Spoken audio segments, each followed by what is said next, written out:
lho Semar niku teng pundi-pundi njaluk bayar mboten Semar niku ndongani sajan wae dikai dit ra gelem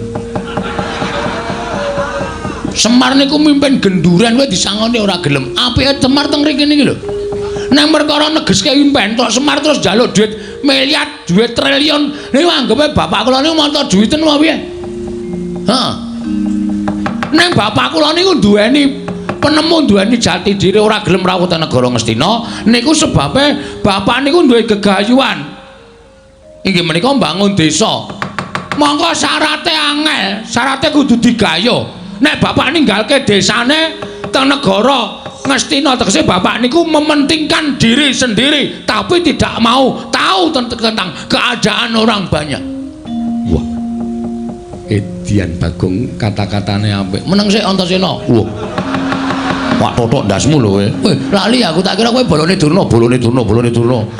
Ana ngurine Durna e. Nuwun ngapunten niki lagi serius sampun dikisro omongan kula. Lho, terus sampean kok dadi nek pancen kowe ora gelem tak boyong marang negara Ngastina, kowe tak ruda paripeksa. Bapak ngendika, napa sampean mboten wedi niki enten lancur-lancur Pandhawa.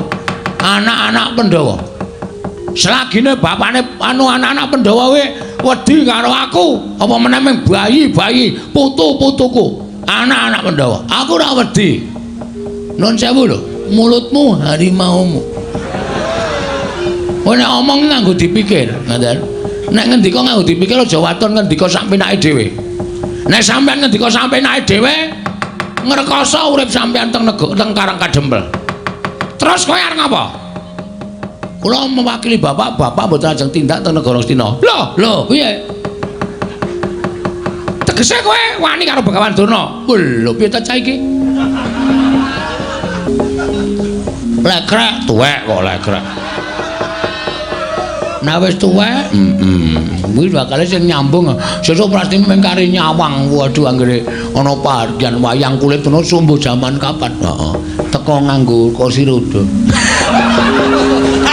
Wis tuwa jejer aku ya pras yo ndelok wayang wong loro wis ngakari pisuh-pisuhan